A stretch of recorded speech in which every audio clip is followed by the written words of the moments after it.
Hello दोस्तों, कैसे हो आप सब। एजुकेटर क्लब में आपका फिर से स्वागत है। आज हम चैप्टर नंबर 2 के कुछ इम्पोर्टेंट क्वेश्चंस के बारे में डिस्कस करेंगे। चैप्टर नंबर 2 में एक्सरसाइज 2.2 हमारी इम्पोर्टेंट है, जहाँ पे हम जीरोज का और कोफिशिएंट का रिलेशन वेरीफाई करेंगे। तो इसमें एक चीज़ और है चैप्टर नंबर 2 में, क्या डिग्री। डिग्री क्या होती है? हाईएस्ट पावर, यानी कि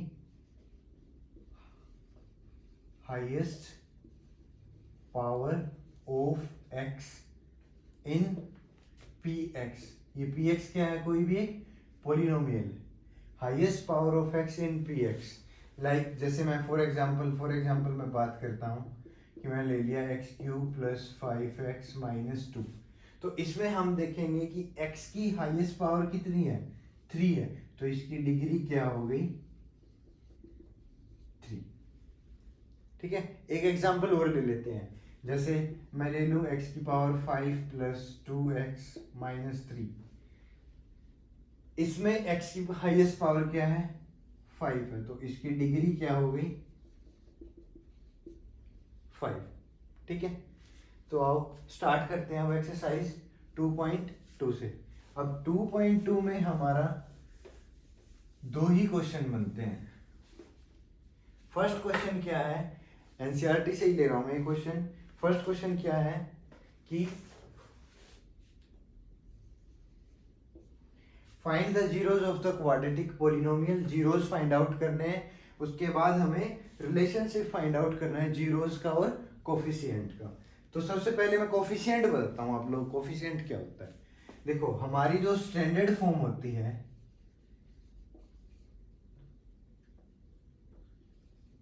standard form of quadratic polynomial. Standard form क्या होती है हमारी? A x square plus b x plus c. ठीक है, और ये हमारे ए बी और सी, ये क्या है? ए बी और सी बिलोंग्स टू रियल नंबर। ठीक है, और हमारा जो ए है, एक ये कंडीशन और होती है कि भाई वो जीरो नहीं होना चाहिए। अगर ये जीरो हो गया तो हमारे पास क्या रह जाएगा? लीनियर पोलिनोमियल रह जाएगा। ठीक है, उसके बाद कोफिशिएंट की बात करते हैं बेटा। कोफिशिएंट क्या होता है? हमारे पास वेरिएबल क्या है यहाँ पे? x है। यानी कि मैं बात करता हूं coefficient of x square, coefficient of x, यानी कि एक्स स्क्वेयर का कोफिशिएंट बताना है कि एक्स स्क्वेयर के साथ में क्या नंबर मल्टीप्लाई हो रखा है, वो क्या होता है? कोफिशिएंट। यानी कि यहाँ पे क्या है कोफिशिएंट ऑफ एक्स स्क्वेयर? ए। ठीक है, और यहाँ पे कोफिशिएंट ऑफ एक्स के साथ मल्टीप्लाई क्या है? बी। ठीक है, तो एक छोटा सा ओवरव्यू था कोफिशिएंट क्या होता है। तो आओ हम अपने क्वेश्चंस को स्टार्ट करते हैं। क्वेश्चन क्या था हमारा?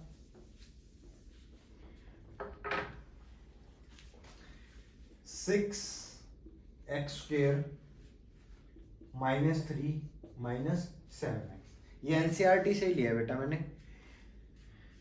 अब देखो, पहले इसको हम स्टैंडर्ड फॉर्म में अरेंज करते हैं। स्टैंडर्ड फॉर्म क्या थी हमारी? A x square plus b x plus c. अब देखो, इसमें 7x पीछे, इसको हम अरेंज करेंगे तो 6x square minus 7x minus 3। अब हम इसके फैक्टर करेंगे। फैक्टर में क्या होता है बेटा?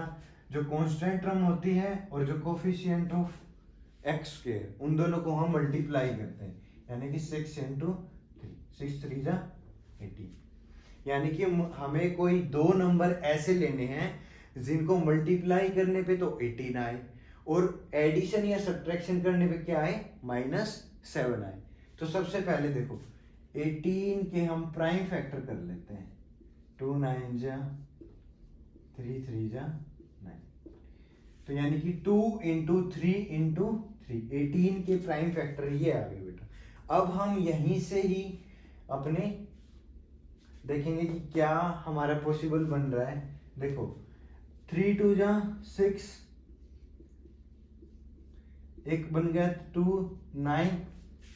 ठीक है, अब 6 और 3 का एडिशन करेंगे तो 9 आ गया, वो हमें चाहिए नहीं। यानी कि ये जो पेयर बना है हमारा, ये पेयर पॉसिबल है। अब हमें देखना है प्लस का कौन सा लेना है, माइनस का कौन सा लेना है। तो देखो 6x² हमें चाहिए माइनस का 7, तो मैं क्या करूंगा बेटा, माइनस का 9x माइनस का 2x, इसको हम स्प्लिटिंग द मिडिल टर्म भी बोलते हैं। तो ये आ गए हमारे पास, ये सॉरी प्लस का 2 बेटा। अब देखो कि माइनस का 9x प्लस इन दोनों को अगर मैं फिर से ऐड करता हूं तो माइनस 7x आ जाएगा, ठीक है। अब हम बनाएंगे पेयर, ये बना लिया हमने पेयर। पेयर बनाने के बाद हम निकालेंगे कॉमन। अब यहां से कॉमन क्या आ रहा है, तो देखो इन दोनों टर्म में कॉमन क्या आ रहा है, एक तो 3 आ रहा है और एक आ रहा है x, तो कॉमन अब निकालते हैं। तो यहाँ क्या रह गया, यहां से 3x निकल गया, तो यहाँ पे क्या रह गया 2x, माइनस यहां से 3x निकल गया तो क्या रह गया यहाँ पे 3। अब इन दोनों में क्या कॉमन है, कुछ भी नहीं, तो क्या होता है 1 होता है, तो +1 यहां से कॉमन निकाल लेते हैं, 2x माइनस 3। अब देखो जो अंदर ब्रैकेट वाले होते हैं ना वो सेम होने चाहिए बेटा, अगर सेम नहीं है तो इसका मतलब हमने कहीं ना कहीं मिस्टेक की है। तो एक बार अंदर वाले ब्रैकेट को एज इट इज लिख लो और एक बार ये जो बाहर लिखे इनको मल्टीप्लाई करके 2x माइनस 3 के साथ लिख लेते हैं, ठीक है। तो इन दोनों को 0 के इक्वल पुट कर देते हैं, एक बार ये इक्वल्स टू 0, एक बार 3x + 1 इक्वल्स टू 0। यहां से x की वैल्यू आ गई बेटा 3/2 और यहां से x की वैल्यू आ गई -1/3। तो ये दोनों जो वैल्यू निकली ये हमारी क्या निकली है, जीरोस निकली है। ये तो था हमारा जीरोस फाइंड आउट करने का मेथड। अब हम रिलेशन फाइंड आउट करेंगे। रिलेशन किसका, जीरोस का और कोफिशिएंट का। तो सबसे पहले यहां लिख लेते हैं कोफिशिएंट ऑफ x² क्या है हमारा 6 है, कोफिशिएंट ऑफ x क्या है हमारा -7 है, और कांस्टेंट टर्म क्या होता है हमारे -3, ठीक है। अब देखो x² को हम कोफिशिएंट को a भी लिख सकते हैं, कोफिशिएंट ऑफ x को हम क्या लिख सकते हैं b लिख सकते हैं, और c को क्या लिख सकते हैं हम, c को तो कांस्टेंट टर्म होती है, ठीक है। अब देखो सम ऑफ जीरोस का क्या फॉर्मूला होता है बेटा, -b/a, और जीरोस क्या है हमारी ये और ये, इन दोनों का सम करेंगे 3/2 प्लस -1/3, और ये जो फॉर्मूला होता है -b/a, ये वैल्यू हम उठाएंगे यहां से। अब देखो माइनस फॉर्मूले के नाम का, ठीक है। b की वैल्यू क्या है हमारे पास -7/, a की वैल्यू क्या है 6।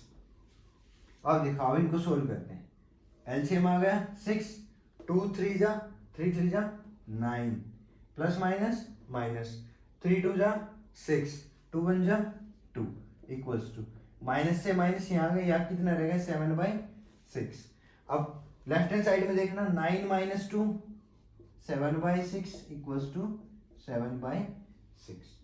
अब हमें क्या फाइंड आउट करना है, product of zeros, product of zeros, उसका फॉर्मूला क्या होता है बेटा c/a। अब जीरोस का प्रोडक्ट, दोनों जीरोस क्या थी 3/2 multiply -1/3 equals to c/a। c की वैल्यू क्या है -3, a की वैल्यू क्या है 6, ठीक है। अब देखो 3 से 3 कैंसिल आउट हो गया, रह क्या गया -1/2, इसको भी कैंसिल कर दो, 3 3 जा 3 2 जा 6, यानी कि -1/2। तो ये हमारा क्या था, रिलेशनशिप था बेटा। इसके अलावा अब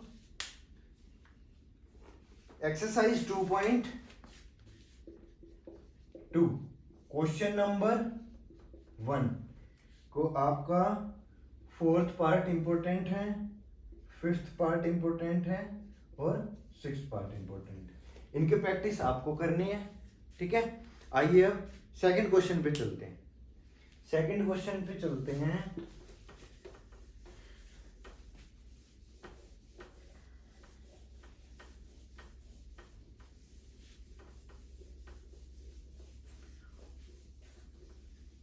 और बेटा जो जो ये मैं क्वेश्चन करा रहा हूं ना, इनको भी कर लोगे ना तो 50 के आसपास नंबर तो आ ही जाएंगे आप सभी के।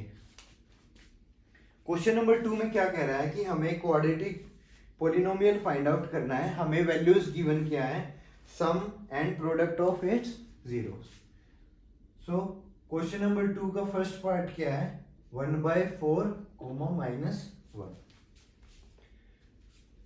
सम ऑफ जीरोस हमारे पास क्या गिवन है, सबसे पहले लिखेंगे हम स्टैंडर्ड फॉर्म।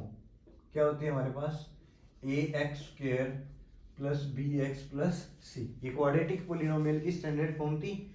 अब देखो सम ऑफ जीरोस क्या गिवन है बेटा, 1/4।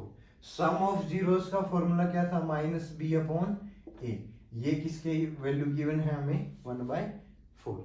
इसके बाद प्रोडक्ट ऑफ जीरोस, c/a, यानी कि c/a हमें क्या गिवन है, -1। ठीक है, अब देखो a यहां पे भी है, a यहां पे भी, इसके नीचे कुछ नहीं तो क्या है, 1 है। अब देखो यहाँ पे 4 है, यहाँ पे 1 है, तो हमें पहले a को क्या करना पड़ेगा, इक्वल करना पड़ेगा। इक्वल करने के लिए मैं क्या करूंगा, इसको 4 से मल्टीप्लाई और 4 से डिवाइड, तो c/a की वैल्यू क्या आ गई, -4/4। अब यहाँ पे हम कंपैरिजन करेंगे, ऑन कंपैरिजन करने के बाद हमारे पास a की वैल्यू क्या आ गई बेटा, 4, b की वैल्यू -1 और c की वैल्यू -4। अब ये तीनों वैल्यू हम क्वाड्रेटिक पॉलिनोमियल की जो स्टैंडर्ड फॉर्म थी उसमें पुट करते हैं। तो put the values of a, b and c in standard form. So standard form क्या थी हमारे पास, ax² plus bx plus c।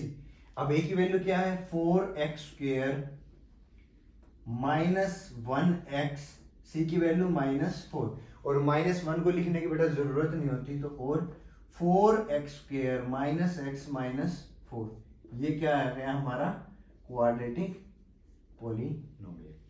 ठीक है, अब क्वेश्चन नंबर 2 में एक पार्ट और इंपॉर्टेंट है जिसकी आप प्रैक्टिस करेंगे। फिफ्थ पार्ट क्या गिवन है, -1/4 और 1/4, ये बेटा आप करोगे। ठीक है, मिलते हैं नेक्स्ट वीडियो में। Thank you so much.